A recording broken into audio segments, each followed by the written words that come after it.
يا أيها الناس ضرب مثل فاستمعوا له. Assalamualaikum warahmatullahi wabarakatuh.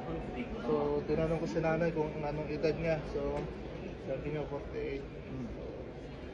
Alhamdulillah, no? Hindi lahat ng tao ay na sa patnubayan o napapatnubayan ng Allah subhanahu wa ta'ala. Ano man ang reason natin kung bakit tayo nagbalik Islam, isa yan sa mga tawfik ng Allah subhanahu wa ta'ala.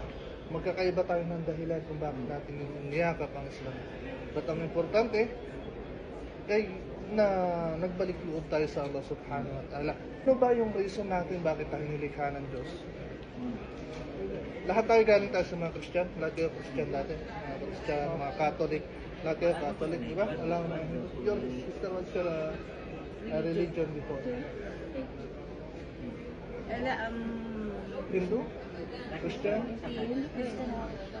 Hindu. Christian, no? So, napakapalad ninyo dati anyway, lahat tayo napakapalad natin. Kasi ako din, katulad nyo din ako, balik Islam din po ako. 15 years na po akong Muslim, alhamdulillah. Tulad ninyo, nung nagbalik sa Islam din ako, katulad nyo din, umupo din ako dyan, nag-aabang, naghihintay ng certificate. Then katulad ninyo, nag-umpisa din ako sa walang alam pa sa ating reliyon. Nag-umpisa ako na hindi marunong magsala, nag-umpisa ako na wala akong alam na sura, kahit suratul Fatiha, hindi ko alam. But dahil sa habang tumatagal yung panahon, simula na ako nag-Muslim, nagpatuloy ako sa pag-aaral, alhamdulillah, andito ako ngayon, ako naman yung nagsishare sa inyo. Ako naman yung nagbabahagi sa inyo ng katuruan tungkol sa Islam. Sinabi ng Allah, ibinadala ko, sabi niya, mga sugo sa bawat pamayanan, maliban lamang para sila magturo ng pagsamba sa nag-iisang Diyos lamang. So lahat ng mga sugo, kung kilala niyo yung mga propeta, kilala niyo si Moises, kilala niyo si Jesus. Si Jesus, sino si Jesus? Diyos ba si Jesus? Diyos. Diyos na nagkatawan tao, anak ng Diyos. Sa Christian yun, no? Sa atin sa Islam, si Jesus ay isa lamang propeta. Kabilang sa mga nauna pang propeta, no? Kabilang siya kay propeta Abraham, kay propeta Noah. So lahat sila ay pantay-pantay at wala silang pagtangi sa isa't isa.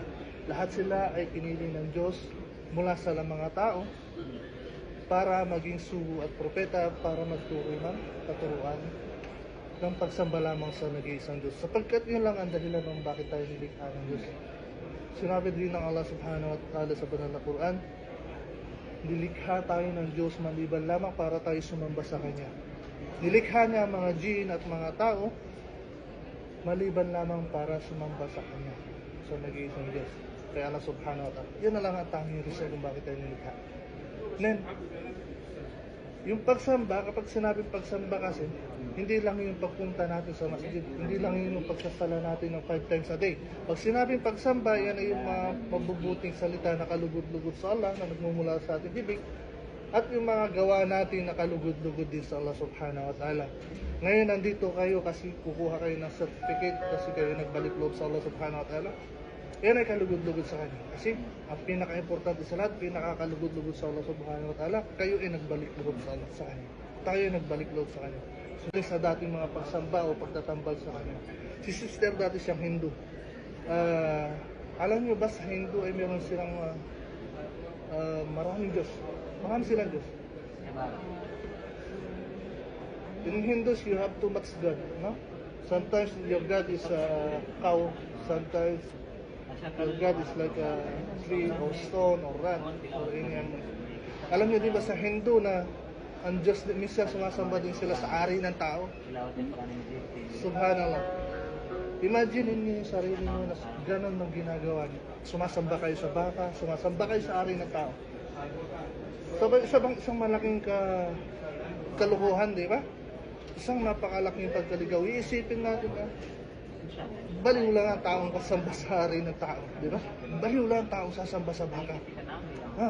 Pero may baka sinasamba nila, hindi nila kinakain kasi Diyos nila yan. Maniniwala sila na yan ay Diyos na nagkatawang baka. Anong pinagkaiba niya sa Christian? Sa Christian, may Diyos na nagkatawan tao. Di ba? Sa Christian, sumasamba sa bato. Ano pinagkaiba niya sa Hindu?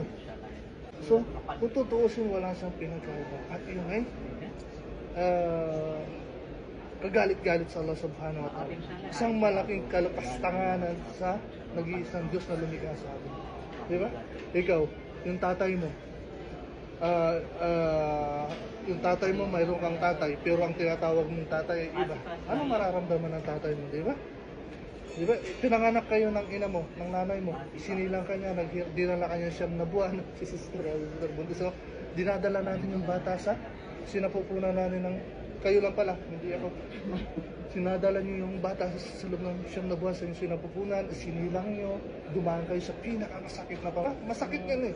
Di ba? Di ba? Pagka nagsilang ka, yes, sabi ni Sister, na-experience niya. So, pag nagsilang ka, yung kalahati ng katawan natin nasa hukay. Yun yung kasabihan sa atin, di ba? So, sobrang hirap ng panganganak natin. Then, aalagaan mo pa siya, padededehin mo pa siya, hanggang siya lumaki, hanggang sa makapag-aral. Ngayon, nung lumaki yung anak mo, tapos magpapasalamat siya doon sa iba, ano mararamdaman? Di ba masakit? So, ganun din ang Diyos. Nilikha ka niya, binigyan ka niya ng buhay, binigyan ka niya ng magandang mukha, magandang kamay, kumpletong pangangatawan. Binigyan ka niya ng pagkain, di ba? Binigyan ka niya ng magandang trabaho, tirahan. Tapos magpapasalamat ka sa bato, di ba? Magpapasalamat ka sa tao, magpapasalamat ka sa baka. So ba, malaking kalapastangan. Ganun din sa ating mga paglikha sa atin ay kaya nilikha tayo para lamang sumamba sa nag-iisang Diyos. So, ngayon na Muslim na tayo, alhamdulillah, napatubayan tayo sa tamang landas. Itinuro sa atin kung anong purpose natin kung tayo, bakit tayo nabubuhay dito sa mundo. Bakit tayo nabubuhay sa mundo? Bakit tayo nilikha ng Diyos? Para magsamba sa isang Diyos. Kasi 4 years na si Sister. So, okay lang sa mga bago. Alam ko na marami pa kayong katanungan. Bakit bawal ito? Bakit pwede yung ganon? Bakit bawal yung baboy? Bakit pwede mag-asawa lalaki ng 2, 3, 4? Di ba? Yan yung isa sa mga katanungan.